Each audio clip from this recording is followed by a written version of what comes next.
Hello students, class 11, chapter number 1, some basic concepts of chemistry. Before starting this lecture, here is my small introduction. Myself, Aditya Shinde. I am your chemistry teacher. I complete my master degree with organic chemistry. I love to playing chess. Today topic is chemical classification of metals. Hello students, इस lecture में इसके आगे के lecture में हमने देखा था classification of element. इसके बारे में हमने कुछ पढ़ा था, जिसमें मैंने आपको बताया था मैटर का क्लासिफिकेशन जो होता है वो कुछ दो तरीके से होता है। एक है फिजिकल क्लासिफिकेशन और एक और है केमिकल क्लासिफिकेशन। फिजिकल क्लासिफिकेशन में हमने देखा था एक तो सॉलिड स्टेट में होता है, एक लिक्विड स्टेट में और एक गैसियस स्टेट में। जिसमें सॉलिड स्टेट का फर्दर क्लासिफिकेशन होता है crystalline state and amorphous state. Solid, liquid और गैस, इसके बारे में हमने डिटेल में इसके आगे के लेक्चर में बात की है कि भाई सॉलिड स्टेट किसे बोला जाएगा, लिक्विड स्टेट, गैस स्टेट किसे बोला जाएगा, और उसकी प्रॉपर्टी, उनकी प्रॉपर्टी के डिफरेंस भी देखे थे। सॉलिड, लिक्विड और गैस, ये जो डिफरेंट स्टेट्स है, उनकी जो प्रॉपर्टीज़ है, उन प्रॉपर्टी के बीच में जो डिफरेंस होता है वो भी हमने देखा था। अब इस लेक्चर में जो हम देखने वाले हैं वो है केमिकल क्लासिफिकेशन। केमिकल क्लासिफिकेशन में भी हमने देखा था कि केमिकल क्लासिफिकेशन दो पार्ट में डिवाइडेड होता है। एक होता है प्योर सब्सटेंस में, एक होता है मिक्सचर में। मिक्सचर फर्दर क्लासिफाइड होता है दो पार्ट में, होमोजीनियस मिक्सचर एंड हिटरोजीनियस मिक्सचर। वैसे ही प्योर सब्सटेंस जो होते हैं वो भी दो पार्ट्स में डिवाइडेड होते हैं, एक होता है एलिमेंट और एक होता है कंपाउंड। एलिमेंट जो होते हैं वो फर्दर थ्री पार्ट्स में क्लासिफाइड होते हैं, मेटल्स, नॉन मेटल्स और मेटलॉइड्स के अंदर। वैसे ही कंपाउंड जो है वो दो पार्ट्स में डिवाइडेड होते हैं, इनऑर्गेनिक कंपाउंड्स और ऑर्गेनिक कंपाउंड। ये तो हमने देखा था क्लासिफिकेशन में। इसके बारे में भी थोड़ी बहुत बात मैंने उस लेक्चर में आपको बताई थी। इस लेक्चर में हम उसी के बारे में डिटेल में जाने वाला है। सबसे पहले हम देखने वाला है कि भाई कि जो हमारा केमिकल क्लास हमारा जो केमिकल क्लासिफिकेशन है मैटर का, वो दो पार्ट में होता है। एक तो प्योर सब्सटेंस में, एक होता है मिक्सचर के अंदर। ठीक है ना, एक क्या होता है, एक प्योर सब्सटेंस में और एक क्या होता है मिक्सचर के अंदर। ठीक है, ओके, ठीक है। तो मिक्सचर भी देखो, मिक्सचर मतलब क्या, जैसे कि मैंने बोल दिया कि आपने दो या तीन कुछ चीज़ ले ली, वो दो या तीन चीज़ों को एक साथ क्या कर दिया, एक साथ मिक्स कर दिया। माना कि जैसे कि आपने दो तीन चीज़, कुछ भी दो तीन चीज़ ले लो, उसको एक साथ मिक्स कर दिया, तो वो आपका क्या हो जाएगा, मिक्सचर। पर वो उसमें भी मिक्सचर कैसे होता है उसके हिसाब से हमें क्लासीफाई करना होगा कि जो आपने मिक्स किया है वो होमोजीनियस मिक्सचर है या हिटरोजीनियस मिक्सचर है। ठीक है ना, एक से ज़्यादा चीज़ों को मिक्स करने के बाद, ठीक है, देखो यहाँ पे मैंने क्या लिखा है, टू और more substance mix together in any ratio. मतलब कि सब्सटेंस को अगर आप मिक्स करोगे उसका रेशियो फिक्स नहीं होगा। क्या नहीं होगा, उसका रेशियो फिक्स नहीं होगा। आप जैसे चाहो वैसे फिक्स कर सकते हो, जैसे चाहो वैसे सब्सटेंस को मिक्स कर सकते हो। उसमें किसी प्रकार का रेशियो फिक्स नहीं होता कि भाई ये सब्सटेंस इतना ही जाएगा, ये सब्सटेंस इतना ही जाएगा। जबकि जो प्योर सब्सटेंस होता है उसमें जो कंपोजिशन होता है वो फिक्स होता है। मतलब कि यहाँ पे जो रेशियो होगा सब्सटेंस का वो क्या होगा, फिक्स होगा। ठीक है, क्या होगा, रेशियो जो होगा वो क्या होगा, फिक्स होगा। वैसे तो इसमें ज़्यादा सब्सटेंस होते नहीं, एक ही प्रकार के होते हैं। ठीक है, ओके। अब मिक्सचर में मैंने क्या बताया कि टू और more substance mix together in any ratio is called mixture. जैसे कि हमने डेली लाइफ में जो एग्जांपल है वही मैंने यहाँ पे लिखे हुए हैं। क्या है, तो एक तो tea, air, milk, salt solution, sugar solution, colloidals. अभी ये सब है क्या, एक बार देख लेते हैं। टी को मिक्सचर क्यों बोला गया। आप जब टी को बनाने के लिए रखते हो तो मुझे बताओ, उसमें आप सबसे पहले मिल्क लेते हो। मिल्क लेने के बाद उसमें चाय पत्ती, अदरक, अगर शुगर अलग, ये सब चीज़ें क्या करते हो, आप मिक्स करते हो। मतलब दो या तीन अलग अलग सब्सटेंस है, दो या तीन अलग अलग सब्सटेंस है, उसको आप क्या करने वाले हो, मिक्स करने वाले हो। यहाँ पे मैंने लिखा है एनी रेशियो, मतलब उसका रेशियो कोई फिक्स नहीं होता। ठीक है ना। वैसे ही हम जो टी बनाते हैं, किसी को ज़्यादा अदरक चाहिए तो उसमें ज़्यादा अदरक चला जाता है, किसी को कम शुगर चाहिए तो उसमें कम शुगर चला जाता है। मतलब जो रेशियो होगा वो फिक्स नहीं होगा, ठीक है ना। तो इस प्रकार का जो मिश्रण होता है उसको क्या बोला जाता है, मिक्सचर, ठीक है। एयर को क्यों मिक्सचर बोला गया है, क्योंकि एयर में बहुत सारे गैसेस हैं, उसके सिवाय छोटे छोटे पार्टिकल्स भी होते हैं। जैसे कि हमारे पास गैस की अगर मैं बात करूँ तो हमारे पास एयर में सबसे ज़्यादा कौन है, तो नाइट्रोजन गैस है। उसके बाद आता है हमारे पास ऑक्सीजन, और बहुत सारे गैसेस जो है वो हमारे एटमॉस्फेयर में CO2, ये सब हमें मिलते हैं, ठीक है। मिल्क में भी अगर मिक्सचिंग की बात मैं करूँ तो मिल्क अगर आप उसमें पानी डाल देते हो, ठीक है ना, तो वो भी मिक्सचर ही हो गया। उसके बाद सॉल्ट सॉल्यूशन, ठीक है। वाटर के अंदर नमक डाल दो, वाटर के अंदर सॉल्ट डाल दो, तो क्या हो जाएगा, सॉल्ट का सॉल्यूशन बन जाएगा। वैसे ही शुगर का सॉल्यूशन, वाटर के अंदर शुगर डाल दो तो शुगर सॉल्यूशन बन जाएगा। कोलॉइडल का मतलब होता है कि ऑयल और वाटर को मिक्स कर दो, ठीक है। उसके बाद जो सॉल्यूशन आपका बनता है उसको कोलॉइडल सॉल्यूशन बोला जाता है। मतलब कि मिक्सचर मतलब एक या दो चीज़ को एक साथ क्या करना, मिक्स करना। उसका रेशियो भी कैसा नहीं होना चाहिए, फिक्स नहीं, रेशियो भी उसका फिक्स नहीं होगा, किसी भी रेशियो में आप उसको मिक्स कर सकते हो, ठीक है ना। ओके, जो मिक्सचर होते हैं वो मेनली दो पार्ट में क्लासीफाई होते हैं, एक है होमोजीनियस मिक्सचर और हिटरोजीनियस मिक्सचर। अभी यहाँ पे मैंने क्या लिखा है वो तो आपको वीडियो में दिख ही जाएगा, उसको मैं लास्ट में आपको बता दूंगा ये क्या लिखा हुआ है वो। बट ओरली हम समझते हैं एग्जाम्पल के साथ कि होमोजीनियस मिक्सचर किसे बोला जाएगा। तो मैंने यहाँ पे एग्जाम्पल में लिखा हुआ है सॉल्ट सॉल्यूशन। क्या लिखा हुआ है मैंने यहाँ पे, सॉल्ट सॉल्यूशन। मान लो आपने एक ग्लास लिया है, उस ग्लास में आपने नमक डाला। देखो ग्लास में पानी था, ठीक है। ग्लास को आप फिजिकली देखोगे, ग्लास के अंदर आपने पानी भरा हुआ है, ठीक है। उसको आपने फिजिकली देखा, ठीक है, आपने देख लिया कि हाँ चलो इतना पानी है। अभी बाद में क्या किया आपने, उसमें सॉल्ट डाल दिया। सॉल्ट डालने के बाद उसको आप अच्छे से चम्मच से हिलाओगे, ठीक है। तो क्या हो जाएगा कि जो सॉल्ट होगा वो उस पानी, उस वाटर के अंदर क्या हो जाएगा, तो डिज़ोल्व हो जाएगा। अभी वो वाटर के अंदर डिज़ोल्व तो हो गया, ठीक है। चलो वाटर के अंदर डिज़ोल्व हो गया, अभी आपने वापस ग्लास रख दिया, उसको फिजिकली देख रहे हो। फिजिकली देखने के बाद, फिजिकली आप देखोगे तो आपको पता चलेगा कि ये पानी है या वाटर है। सिर्फ नमक डालने से पहले जैसा सॉल्यूशन था वैसा ही सॉल्यूशन नमक डालने के बाद हो जाएगा। तो आप उसको फिजिकली देखने के बाद आपको पता नहीं चलेगा कि ये मिक्सचर जो हमने बनाया है वो क्या है, वो मिक्सचर है या वाटर है, ठीक है ना। वो आपको पता नहीं चलेगा, ठीक है ना। अगर आपको उस जो आपने मिक्सचर बनाया है, सॉल्ट सॉल्यूशन जो बनाया उसमें से आपको सॉल्ट को बाहर निकालना हो तो भी आप निकाल नहीं सकते, ठीक है। तो वो फिजिकली निकाल नहीं सकते, केमिकल रिएक्शन करके तो आप इजीली निकाल सकते हो, ठीक है ना। तो होमोजीनियस जो मिक्सचर होते हैं उसमें जो कंस्टिट्यूएंट पार्टिकल होते हैं, ठीक है, कंस्टिट्यूएंट पार्टिकल समझ लो या कोई भी सब्सटेंस समझ लो, उसको आप क्या नहीं कर सकते, तो फिजिकली सेपरेट नहीं कर सकते, ठीक है ना। इसमें जो होते हैं उसको फिजिकली सेपरेट नहीं कर सकते। क्यों नहीं कर सकते, क्योंकि यहाँ पे जो मिक्सचर होता है उसका जो कंपोजिशन हो जाता है वो कैसा हो जाता है, यूनिफॉर्म। यूनिफॉर्म का मतलब कि फिजिकली देखने के बाद आपको पता ही नहीं चलेगा कि इसमें ये मिक्सचर है क्या, मिक्सचर है या प्योर सब्सटेंस है, ठीक है ना।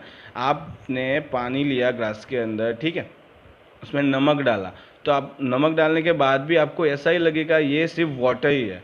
वो तो आप जब पानी पियो, वो सॉल्यूशन आप पियोगे तब पता चलेगा कि वो आपने नमक वाला पानी पिया, ठीक है, तब आपको पता चलेगा कि हाँ ये तो क्या है, सॉल्ट सॉल्यूशन है, ठीक है ना। तो होमोजेनियस मिक्सचर किसे बोला जाएगा कि उसका जो कंपोजिशन हो जाता है पानी के, जो उसका मिक्सचर जो होता है उसका जो कंपोजिशन होता है वो थ्रू आउट मिक्सचर कैसा होना चाहिए, यूनिफॉर्म होना चाहिए, ठीक है ना।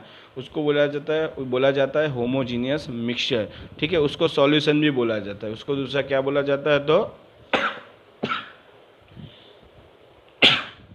उसको दूसरा क्या बोला जाता है, तो सॉल्यूशन बोला जाता है। उसी प्रकार एयर में आप देख सकते हो कितने सारे गैस होते हैं, कितने सारे पार्टिकल्स होते हैं, फिर भी आपको आजू बाजू इतना को आपके आसपास जो एयर है वो आपको पता चलता है कि ये यहाँ पे ये गैस है, यहाँ पे वो गैस है, यहाँ पे वो पार्टिकल है, यहाँ पे वो पार्टिकल है, कुछ आपको पता नहीं चलेगा। फिजिकली देखने के बाद आपको कुछ पता नहीं चलने वाला, ठीक है ना। तो ऐसे मिक्सचर को जिसको आप फिजिकली देखोगे और आप उसको क्या वो आप पता नहीं लगा सकोगे कि ये मिक्सचर है या प्योर सब्सटेंस है, तो उस प्रकार के मिक्सचर को हम क्या बोलते हैं, होमोजीनियस मिक्सचर। उसका बेस्ट एग्जांपल है सॉल्ट सॉल्यूशन। अगर आपको देखना है तो प्रैक्टिकली आप कर सकते हो। आपने वाटर लिया, वाटर में नमक डाला, वाटर नमक डालने से पहले जैसा था, नमक डालने के बाद भी ऐसा ही आपको सॉल्यूशन दिखेगा। आप फिजिकली सेपरेट नहीं कर सकते। ओके। उसके बाद आता है हिट्रोजीनियस मिक्सचर। हिट्रोजीनियस मिक्सचर और होमोजीनियस मिक्सचर में बहुत ही कम फर्क है। यहाँ पे मिक्सचर जो था वो कैसा था, यूनिफॉर्म कंपोजिशन होता है थ्रू आउट द मिक्सचर। जब यहाँ पे क्या होता है, कंपोजिशन नॉट यूनिफॉर्म, मतलब यूनिफॉर्म नहीं होगा, मतलब कि आपको फिजिकली यहाँ पे जो होमोजीनियस मिक्सचर होता है उसको आप फिजिकली सेपरेट कर सकते हो। कैसे, वो आपको बताता हूँ। आप घर पे जब गेहूँ लाते हो तब मालूम है मम्मी साफ़ करती है, थाली में रख के उसको साफ़ करती है। तो वो क्या करती है, वो एक प्रकार का मिक्सचर ही है, वो एक प्रकार का होमोजीनियस मिक्सचर ही है। उसमें गेहूँ के साथ अलग अलग और पार्टिकल्स भी आते हैं, अलग अलग कंकड़ वो सब आते हैं, ठीक है। तो मम्मी क्या करती है, वो थाली में लेके उसको सेपरेट करती है, तो ठीक है ना। तो वो क्या करी, तो फिजिकली उसको सेपरेट कर रही है, ठीक है ना। तो वो भी गेहूँ के साथ जो कंकड़ पत्थर आते हैं वो सब क्या होते हैं, होमोजीनियस मिक्सचर ही होता है। आप क्या करते हो, उसको फिजिकली सेपरेट करते हो। इसका एक और एग्जांपल चाहिए तो पानी के अंदर आप पत्थर डाल दो। पानी के अंदर पत्थर डालोगे तो फिजिकली देखने पे आपको दिखेगा कि हाँ इसमें तो कुछ मिक्स हुआ है, इसमें तो पत्थर किया है आपने, मिक्स किया हुआ है। अभी उस पत्थर को आप सेपरेट करना चाहो तो इजीली या तो पानी को अलग दूसरे कोई वेसल में ले लो, नहीं तो पत्थर को पानी में से निकाल दो, हाथ अंदर डाल के या किसी भी तरीके से पत्थर को पानी में से निकाल दो, ठीक है। तो आप क्या कर रहे हो, फिजिकली पत्थर को बाहर निकाल रहे हो, ठीक है। यहाँ पे मैंने क्या बताया कि आप फिजिकली देख सकते हो कि इसमें कुछ मिक्सचर है, इसीलिए इसको मैंने यहाँ पे बोला है कि मिक्सचर के जिसमें कंपोजिशन क्या होता है, यूनिफॉर्म नहीं होता, मतलब कि फिजिकली देखने के बाद आपको पता चल जाएगा कि इसमें कुछ मिक्सचर है। इस प्रकार के मिक्सचर को हम क्या बोलते हैं, तो हिट्रोजीनियस मिक्सचर। यहाँ पे जो कैरल्स और पल्स की मैंने बात की है, वो गेहूँ वाली बात जो मैंने की, गेहूँ और पत्थर कंकड़ की बात की है, वही है। उसके बाद आप पानी के अंदर पत्थर डाल सकते हो, वो भी आपका हिट्रोजीनियस मिक्सचर ही हो जाएगा, ठीक है। तो यहाँ पे आपका मिक्सचर मतलब 2 से 3 चीज़ों को किसी भी रेशियो में क्या करना, मिक्स करना। होमोजीनियस मिक्सचर मतलब उसका कंपोजिशन कैसा होना चाहिए, यूनिफॉर्म होना चाहिए। उसका एग्जांपल बेस्ट मैंने बताया है, सॉल्ट सॉल्यूशन है। शुगर सॉल्यूशन भी आप यहाँ पे लिख सकते हो। हिट्रोजीनियस मिक्सचर में कंपोजिशन यूनिफॉर्म नहीं होगा थ्रू आउट द मिक्सचर, ठीक है ना। उसके बाद मैंने एग्जांपल बताया, तो ये कैरल्स और पल्स की बात मैंने की। उसके बाद पानी और नमक भी आप उसको पानी और पत्थर के मिक्सचर को भी हम बोल सकते हैं कि वो हिट्रोजीनियस मिक्सचर है, ठीक है। उसके बाद हम बात करने वाले हैं प्योर सब्सटेंस की। प्योर सब्सटेंस मतलब दूसरा कुछ नहीं, उसका जो कंपोजिशन होता है वो फिक्स होता है कि इतना ये सब्सटेंस इतना होगा, ये सब्सटेंस इतना होगा, ठीक है ना। क्या, प्योर सब्सटेंस मतलब उसका कंपोजिशन कैसा होना चाहिए, फिक्स होना चाहिए, ठीक है ना। कंपोजिशन फिक्स होना चाहिए, मतलब एक ही प्रकार के एलिमेंट्स होते हैं नॉर्मली। यहाँ पे मैंने एग्जांपल बताया है, प्योर सब्सटेंस मतलब गोल्ड, सिल्वर, वाटर, ये सब क्या है आपके प्योर सब्सटेंस। प्योर सब्सटेंस से आपको इतना ही समझना है कि उसका जो कंपोजिशन होता है वो क्या होता है, तो फिक्स होता है, ठीक है। ओके, अब हम बात करने वाले हैं एलिमेंट। एलिमेंट किसे बोला जाएगा, पहले तो समझ लो। जो एलिमेंट और कंपाउंड दोनों क्या है, तो एक प्योर सब्सटेंस है। एलिमेंट की बात करूँ या मैं कंपाउंड की बात करूँ, वो दोनों क्या है, एक प्योर सब्सटेंस है। एलिमेंट में जो सब्सटेंस होते हैं, सब्सटेंस के जो पार्टिकल्स होते हैं, कंस्टिट्यूएंट पार्टिकल्स होते हैं, वो क्या होते हैं, एक ही टाइप के होते हैं। क्या होते हैं, एक ही टाइप के होते हैं। मैंने यहाँ पे लिखा है, element is defined as the pure substance that contains only one kind of particle. यहाँ पे पार्टिकल का मतलब है कोई भी एटम या मॉलिक्यूल। मतलब कि एलिमेंट एक तो प्योर सब्सटेंस है, और इस सब्सटेंस के अंदर जो एटम हो गए या मॉलिक्यूल हो गए वो एक ही टाइप के होते हैं। यहाँ पे गलत नहीं ले लेना है आपको कि एक ही टाइप का मतलब एक एटम होगा, ऐसा नहीं है।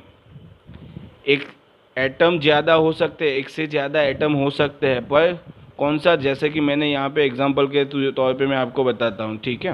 रुको, एग्जाम्पल के तौर पे मैंने ले लिया कि मैंने ये बताया यहाँ पे N2, ठीक है ना। तो N2 आपका एक प्योर सब्सटेंस हो जाएगा क्योंकि इसमें एक ही टाइप के एटम है। इस N2 में नाइट्रोजन ही है, नाइट्रोजन ही आपका एटम है, पर वो एक से ज़्यादा है, एक ही नहीं है। क्या नाइट्रोजन एटम है आपका, वो एक से ज़्यादा है, वो एक वन काइंड जो बोला है, मतलब नाइट्रोजन तो सिर्फ नाइट्रोजन, वैसे ही ऑक्सीजन तो सिर्फ ऑक्सीजन ही होना चाहिए, ठीक है। इसके P4 तो P4 ही, S8 तो S8 ही, एक ही काइंड के पार्टिकल्स होने चाहिए। इस प्रकार मतलब एक से ज़्यादा अलग अलग, क्या बोला मैंने, एक से ज़्यादा एटम्स तो आप ले सकते हो, पर एक से ज़्यादा अलग अलग एटम नहीं ले सकते। एक ही तरीके के एटम्स को एक से ज़्यादा बार आप ले सकते हो। यहाँ पे जैसे कि मैंने एलिमेंट्स का एग्जांपल आपको दिया है N2, O2, P4, S8, ठीक है। एलिमेंट को हमने फर्दर 3 पार्ट में डिवाइड किया, मेटल, नॉन मेटल और मेटलॉइड्स के बारे में, ठीक है। तो यहाँ पे हम फटाफट, वैसे तो आपने 9 या 10 स्टैंडर्ड में पढ़ा ही होगा कि मेटल क्या है, नॉन मेटल क्या है, फिर भी एक बार हम देख लेते हैं कि मेटल किसे बोला जाएगा। तो ऐसा कोई सब्सटेंस जिसके ऊपर मैं लाइट को क्या करता हूँ, उसके ऊपर लाइट को मैं पढ़ने देता हूँ, तो वो क्या, वो सब्सटेंस क्या करेगा, वो लाइट को रिफ्लेक्ट करेगा, ठीक है। Element which reflect light and possess lusters, यहाँ पर लस्टर्स का मतलब है कि चमक। कोई भी एलिमेंट जो चमकता है वो क्या है, मेटल है। और कोई भी एलिमेंट अगर उसके ऊपर मैं लाइट को क्या करूँ, लाइट को उसके ऊपर मैं टॉर्च से ऐसे लाइट को आपात कर उसके ऊपर पड़ने देता हूँ, तो वो लाइट वो एलिमेंट लाइट को क्या करता है, रिफ्लेक्ट करता है। तो इस प्रकार के एलिमेंट को बोला जाता है मेटल्स, ठीक है। जो मेटल्स होते हैं वो गुड कंडक्टर ऑफ हीट और इलेक्ट्रिसिटी जनरेट करते हैं, मतलब जो हीट और इलेक्ट्रिसिटी को वो क्या करते हैं, जनरेट ईजिली पास होने देते हैं, ठीक है। दूसरी बात, जो मेटल्स होते हैं वो मैलिएबल होते हैं और डक्टाइल होते हैं। मैलिएबल से मतलब है कि उसको तोड़े बिना जिस शेप में भी आपको कन्वर्ट करना है उस शेप में आप कन्वर्ट कर सकते हो। और डक्टाइल का मतलब होता है कि खींच के एक पतले से तार में कन्वर्ट कर सकते हो, ठीक है। मेटल जो होते हैं रूम टेम्परेचर पे सॉलिड स्टेट में होते हैं, उसके एग्जाम्पल है सिल्वर और एल्यूमिनियम। ऐसे बहुत सारे एग्जाम्पल है, मैंने सिर्फ यहाँ पे 2 दिखाए हुए हैं कि जो मेटल होते हैं वो रूम टेम्परेचर पे सॉलिड स्टेट में होते हैं, सिल्वर और एल्यूमिनियम उसके एग्जाम्पल है। इसमें एक्सेप्शन जो है वो मर्क्यूरी है हमारा। ये क्या है हमारा, Hg मतलब मर्क्यूरी, ठीक है। अभी मर्क्यूरी क्यों यहाँ पे दिखा है, क्योंकि ये मर्क्यूरी जो होता है वो रूम टेम्परेचर में लिक्विड स्टेट में होता है। कौन से स्टेट में होता है, तो लिक्विड स्टेट में, ठीक है। जो मेटल होते हैं वो उसका मेल्टिंग पॉइंट और बॉइलिंग पॉइंट कैसा होता है, तो हाई होता है। नॉर्मली उनका बॉइलिंग पॉइंट और मेल्टिंग पॉइंट कैसा होता है, तो हाई होता है, ठीक है। ठीक है, तो यहाँ पे हमने मेटल की बात की है। मेटल क्या कहते हैं, मेटल क्या है, तो ऐसे एलिमेंट को जो लाइट को क्या कहते हैं, रिफ्लेक्ट करते हैं, जिसके पास लस्टर्स होता है, जो गुड कंडक्टर ऑफ हीट और इलेक्ट्रिसिटी पास करते हैं। मैलिएबल और डक्टाइल होते हैं, रूम टेम्परेचर पे कैसे होते हैं, तो सॉलिड स्टेट में होते हैं, ठीक है। उसका मेल्टिंग पॉइंट और बॉइलिंग पॉइंट क्या होता है, तो हाई होता है, ठीक है। ओके, अब बात करने वाला है नॉन मेटल। नॉन मेटल मतलब मेटल से एग्जैक्टली अपोजिट। मेटल अगर लाइट को रिफ्लेक्ट करते हैं, तो ऐसे एलिमेंट के जो लाइट को रिफ्लेक्ट नहीं करते वो क्या है, नॉन मेटल है। ऐसे एलिमेंट के जिसके पास लस्ट्रस प्रॉपर्टी नहीं है, उस प्रकार के एलिमेंट को क्या कहते हैं, तो नॉन मेटल बोला जाता है। अगर metal good conductor of heat और इलेक्ट्रिसिटी है, तो जो हमारे नॉन मेटल्स होते, मेटल अगर गुड कंडक्टर ऑफ हीट और इलेक्ट्रिसिटी है, तो जो हमारे नॉन मेटल होते हैं वो क्या हो जाएंगे, poor conductor of heat and electricity. इसमें एक एक्सेप्शन है, ग्रेफाइट जो है वो एक नॉन मेटल है, फिर भी वो गुड कंडक्टर ऑफ इलेक्ट्रिसिटी है। क्योंकि अगर आप देखते हो 11th स्टैंडर्ड में आगे आप एस ब्लॉक या आई थिंक सो या पी ब्लॉक पढ़ोगे, वहाँ पे आपको ग्रेफाइट का स्ट्रक्चर आएगा। उस स्ट्रक्चर में आप देखोगे कि 2 लेयर के बीच में एक इलेक्ट्रॉन जो होता है वो फ्री होता है, और उस फ्री इलेक्ट्रॉन की वजह से वो गुड कंडक्टर ऑफ इलेक्ट्रिसिटी हो जाता है, ठीक है। तो यहाँ पे ध्यान रखना है, MCQ में पूछा जा सकता है।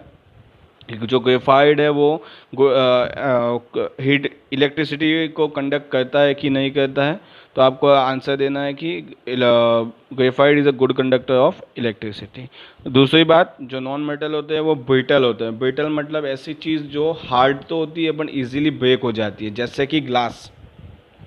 जो ग्लास होता है वो हार्ड तो दिखता है, पर उसको अगर आप फेंकोगे तो वो आसानी से क्या हो जाएगा, टूट जाएगा।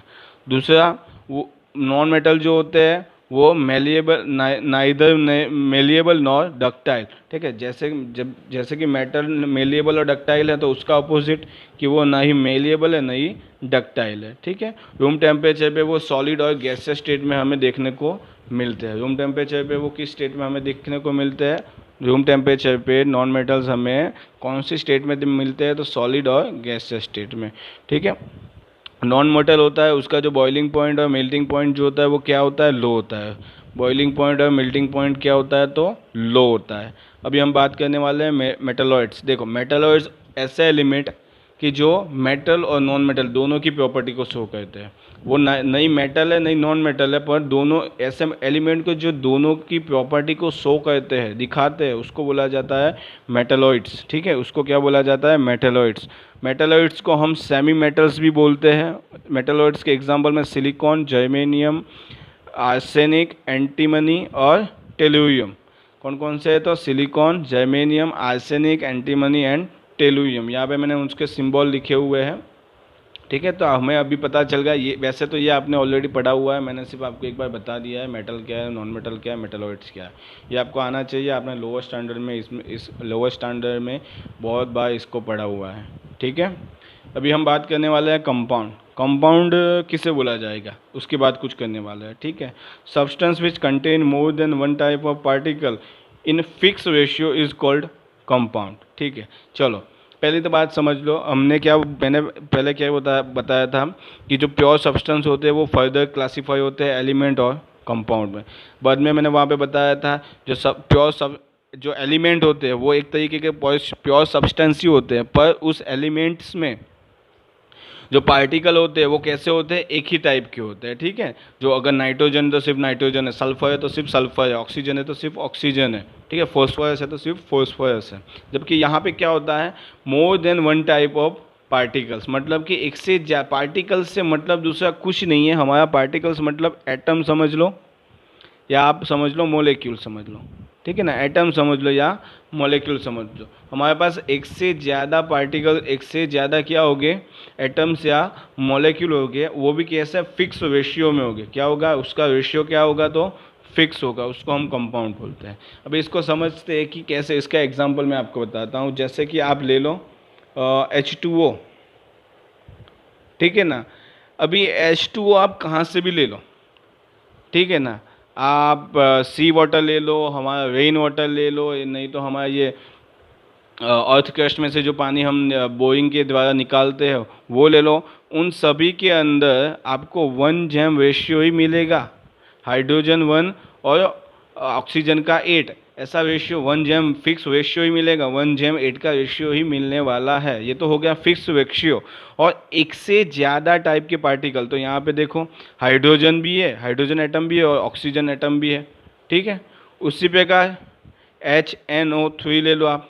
यहाँ पे हमारे पास एक से ज़्यादा टाइप के पार्टिकल, मैंने ऐसा नहीं बताया कि 2 पार्टिकल, 2 या 2 से ज़्यादा पार्टिकल हो गए, more than one type of particle, या 2 या 2 से ज़्यादा।